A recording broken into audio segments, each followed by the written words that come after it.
disais, je suis partie. Quand sa femme est revenue, lui déjà, il fait pas le ménage. Sa femme a remarqué le sous-vêtement et tout. Donc, je ne savais pas. Donc, la femme là est partie chez les gens, pour ne pas utiliser des termes, est partie chez les gens et elle m'a jeté un sort. Et le sort, j'ai remarqué ça. Premier jour, j'ai uriné sur moi dans mon lit. Oui, ma coach. Mettez les commentaires, s'il vous plaît. Oui, deuxième fois, donc tout le temps, tous les jours, je ne fais que uriner dans la nuit. Donc, quand je dors, je me réveille, le lit est toujours mouillé. Je me disais que parfois, c'était soit des trucs sucrés et tout. Donc, j'ai arrêté de prendre des trucs sucrés et tout.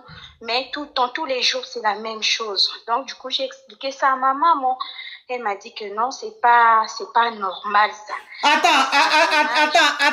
Attends, ma chérie, attends, je vais récapituler, attends. Alors, ok. Alors, tu es au Sénégal et tu sors avec un homme marié. Et donc, l'homme marié, sa femme avait voyagé et il t'a invité chez lui à la maison. Donc, tu es allé dans le domicile de l'homme marié parce que sa femme était absente. Et quand tu es parti, vous avez mangé, vous avez gré et tout. Et toi, maintenant, comme l'homme marié, tu l'aimes, tu as fait exprès, tu as laissé ta lingerie, tu as laissé ta lingerie chez lui et puis tu es rentré chez toi, en sachant très bien que sa femme allait rentrer le lendemain. Oui. Ok. Donc, tu voulais en fait que sa femme tombe sur ça pour savoir que son mari la trompe avec une autre femme. C'était ça le but. C'était ça l'intention. Voilà, c'était ça l'intention, que la femme tombe sur ta lingerie et ça allait faire des problèmes, ils allaient se séparer, tu allais prendre le monsieur. C'était ça l'intention. Sauf que, oui, c'était ça. Sauf que quand la femme du monsieur, elle est rentrée du voyage, quand elle est rentrée au Sénégal, quand elle a vu ta lingerie, elle a emmené ça chez un gbasseur. Oui. Chez un marabout. Donc, quand elle a emmené là-bas, le gars maintenant, il t'a gbassé. Et depuis ce jour-là, quand tu dors, tu fais pipi sur toi. C'est-à-dire que tu as des pannes d'oreiller. Tu fais pipi sur toi. À chaque fois, tu fais pipi sur toi. Donc, tu as cru que c'est parce que tu mangeais trop de sucreries que ça se passait. Sainte Marane, thank you. Tu pensais que c'est parce que tu mangeais trop de sucreries que ça se passait. Et tu as arrêté de manger la sucrerie. Malgré le fait que tu aies arrêté, tu continues toujours d'avoir des pannes d'oreiller, c'est-à-dire faire pipi dans ton lit. Oui, ma coach. C'est ça. Donc, j'ai parlé avec ma maman. Elle m'a dit que ça, c'est pas vraiment normal. Donc, on est parti consulter et tout à l'hôpital. Mais il y avait... Oh, rien. Attends, ma chérie. Rajane, chérie, tu peux récupérer tes filles? Tu peux récupérer tes filles parce que le live va commencer très tard à cause des problèmes de connexion. Donc, c'est maintenant qu'on commence en réalité. Fais-moi signe, Rajane, si c'est bon. Si c'est pas bon, je vais m'aménager en fonction. Oui, ma chérie, on t'écoute. Oui, ma ok, Rajane, tu es un amour. Dites merci à Rajane, elle récupère les filles. Ok. Et tu les amènes au parc. Oui, ma chérie, on t'écoute. Je suis allée, on est parti voir quelqu'un avec ma mère, que le monsieur là a tout vu. Il a dit que, est-ce que toi, tu n'avais pas laissé ta lingerie quelque part et tout. Oui. Il m'a dit réfléchis et tout. Oui. Et de là, je me suis rappelé de l'acte que j'avais fait. Et sachant que la femme là, elle est la femme d'une femme du pays, quoi, le pays que je vous ai dit tantôt. Donc, il m'a dit qu'il faut faire vraiment attention et tout. J'ai dit, maintenant, qu'est-ce que je peux faire pour que je ne puisse plus faire pipi sur moi dans mon lit et tout. Il m'a dit, là, il y a des produits qu'on peut vous donner et tout, mais la meilleure des choses à faire, c'est de voir avec la femme. Là. Donc, attends ma chérie, je continue. Hein. Donc, ça veut dire que quand tu as commencé à voir de façon répétitive, même après le fait que tu aies arrêté le sucre, les pannes d'oreiller, tu as expliqué ça à ta maman. Et quand tu as expliqué à ta maman t'a dit que ce n'était pas normal que tu fasses pipi au lit à chaque fois comme ça. Donc, vous êtes allé voir un marabout. Donc, quand vous êtes arrivé là-bas, c'est lui maintenant qui a dit que tu as laissé ta lingerie quelque part et que c'est la femme qui a pris ça pour aller te basser. Oui, ma coach. Ok. Maintenant, quand il t'a dit ça, il t'a dit que lui va te donner un traitement à suivre pour ne plus que ça continue, pour que ça s'arrête. Oui, ma coach. Oui, ma coach. Ok, oui. Donc, ensuite, il m'a dit, je dois demander pardon à la femme là pour qu'elle puisse, parce que les trucs qu'elle a attachés avec ma lingerie là, c'était vraiment fort. Oh, Kavia Power dit merci à Rajan. Thank you so much. Thank you. Oui. Donc, je demande pardon pour que la femme là puisse me délivrer. Sinon, avec les traitements, ça peut prendre du temps et c'est pas vraiment. Donc, c'est d'abord le pardon de la dame là qui peut me libérer. C'est elle qui peut me libérer avec la lingerie. Mais là, je ne sais pas quoi faire, ma coach. Ok. Donc, ça veut dire que le marabout, hein, le marabout. Elsa, thank you so much. Rajan, tout le monde te dit Rajan. Merci Rajan pour la glace. Oh, merci, merci ma chérie. Ok, donc le marabout t'a dit que même le traitement qu'il va te donner, ça ne va pas changer grand-chose. Et que pour que ça finisse, il faut que la femme, tu ailles lui demander pardon. Et c'est elle maintenant qui va mettre fin, qui va enlever ce truc-là sur toi pour ne plus que tu fasses pipi sur toi. Oui, ma coach, c'est ça. Maintenant, toi, quand il t'a dit ça, est-ce que tu as été voir la dame? Ou bien tu n'es pas encore parti? Non, pas encore. Pas encore. Je ne suis pas encore partie voir la dame. J'ai peur.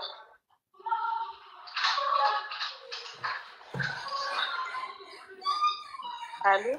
Oui. Oui, donc j'ai peur. Je ne sais pas encore comment est-ce qu'elle va réagir. Parce que je sais Amrita, vous êtes en train de gâter Rajan. Merci pour Rajan, oui. Ok, ma chérie. Tu ne sais pas comment aborder la femme du monsieur. Tu ne sais pas comment aller lui demander pardon. Donc là, tu te sens bloqué, tu as peur et tout. Ok, ma chérie. Oui, donc ta question, c'est quoi? Ma question, c'est de savoir comment est-ce que vous pouvez me conseiller. Comme ça, j'aborde la dame ou bien je m'approche d'abord du monsieur. Je ne sais pas trop, ma coach. J'ai peur. Ok, ma chérie. Bon, ma chérie, tu sais, on dit pour soigner quelqu'un hein, d'un mal, il faut quand même, surtout quand le mal la personne l'a cherché. Quand la personne l'a cherché, il faut vraiment lui parler honnêtement avant quoi que ce soit. Avant d'arranger, il faut gâter avant d'arranger. Tu vois, ma chérie, ça veut dire que ce que tu as fait, ça ne se fait pas. Ce que tu as fait, ça ne se fait pas. Tu ne peux pas sortir avec un homme marié et que tu sais très bien que cet homme est marié parce que sa femme est absente. Il y a des hommes mariés, malheureusement, qui ramènent leur kisa à la maison quand leurs femmes sont absentes. Franchement, je ne sais pas pourquoi ils font ça. Je trouve que c'est tellement un manque de respect, mais bon, ils font ce qu'ils veulent. Anyway, tant qu'à faire. Mais quand toi, l'homme marié, il te ramène à la maison et que tu restes là-bas, tu dors peut-être même là-bas, vous graissez et tout, que toi, volontairement, c'est-à-dire volontairement, pour gâter son foyer, volontairement, tu laisses ta tête, tu laisses les affaires là-bas, les affaires intimes là-bas, pour que la femme tombe dessus, pour gâter. C'est-à-dire que l'intention même que tu as là, parce que je vais te dire une chose, hein, les kizas qui vont chez les hommes mariés, les kizas qui vont dormir chez les hommes mariés, quand leurs femmes ne sont pas là, il y a plein qui le font. Mais les femmes là, souvent quand elles rentrent de leur déplacement, ou bien quand elles rentrent de voyage là, souvent là, elles trouvent mèche, elles trouvent cheveux de femme, souvent elles trouvent mèche. Elles savent qu'il y a femme qui a dormi là. Mais même si elles prennent ces cheveux là, ou elles prennent ces mèches là, ou elles prennent les petits trucs qu'elles ont utilisés, ou bien même les cotons pour se démaquiller, même si elles prennent ça, qu'elles vont même voir un marabout pour les basser, ça ne va pas prendre. Parce qu'en fait, elles ont brossé leurs cheveux, c'est tombé, c'était pas volontaire. Dynasticon, thank you, c'était pas volontaire. Donc, même si la femme prend, qu'elle veut aller faire quelque chose, ça ne va pas atteindre la kisa. Mais quand toi-même, volontairement, et que tu as ton intention même est noire, sombre, quand tu fais ça, même si la femme, même si elle n'est pas le bon marabout, qu'elle prend simplement ta lingerie, elle parle dessus, ça va agir. Parce que là, tu es sur son territoire. Je regrette mon acte, ma coach. Oui, tu regrettes ton acte, c'est vrai. Mais peut-être que des filles comme toi, il y en a plein dans le monde entier. Et comme c'est un live qui est beaucoup suivi, qui sera peut-être relayé, je préfère dire ça. Je n'ai pas dit que tu ne regrettes pas ton acte, tu regrettes ton acte. Mais il faut aussi qu'on en parle. Parce que quand tu sors avec un homme marié, il faut que tu comprennes que la femme qui est dans son foyer, c'est pas ton ennemi. Parce qu'en fait, elle en est pour rien. Elle est dans son foyer tranquille, en train de mener sa petite vie et sa famille. C'est son mari, Malo, qui prend son bangala et puis il fait le tour du monde. Donc, si son mari allait et que tu es avec son mari, elle, il ne faut pas la voir comme ton ennemi. Enfin, je dis, il ne faut pas avoir des idées bizarres contre elle. Qu'est-ce qu'elle a fait? Parce que dans tout ça, si on veut voir, c'est elle vraiment la victime. C'est elle, à elle, on fait du mal. Donc, pourquoi quelqu'un déjà, tu viens dans la maison de ta camarade femme, tu vois ses habits, tu vois ses chaussures, tu vois même sa photo sur le mur et tout, ça te dit rien, tu restes là, tu grès. Pourquoi encore tu vas vouloir laisser tes trucs pour qu'elle vienne tomber dessus? Mais franchement, ma chérie, franchement, même si tu aimes le monsieur, ce que tu as fait là, c'est trop grave. Ce que tu as fait là, c'est trop grave. On ne fait pas ça.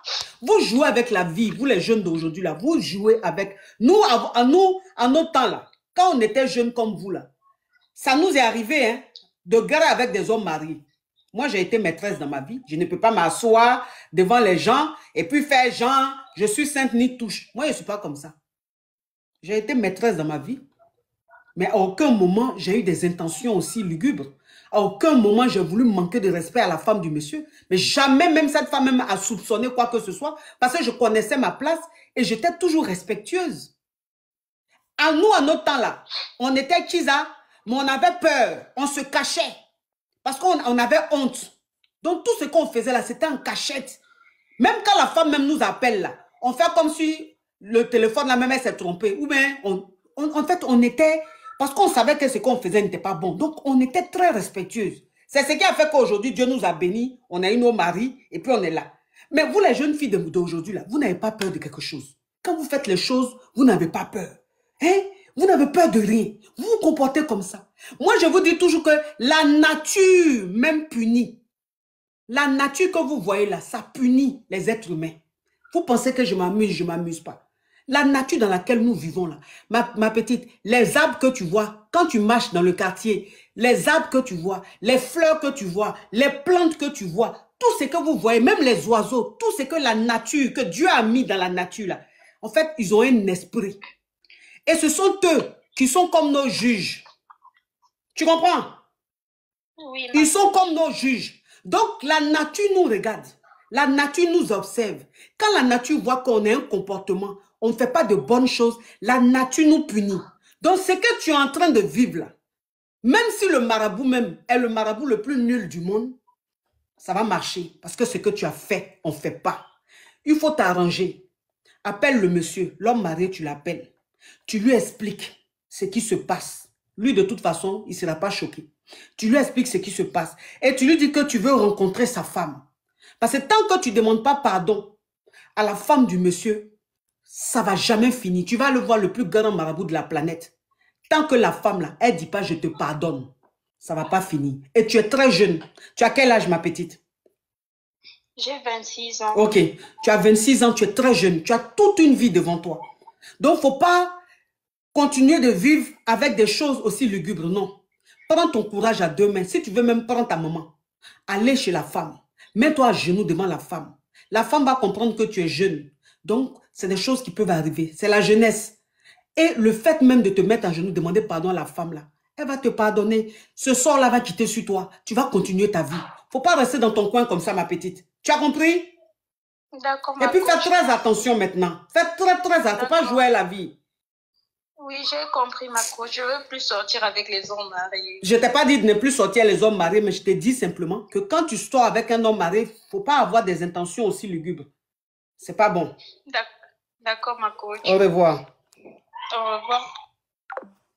Non. Ça.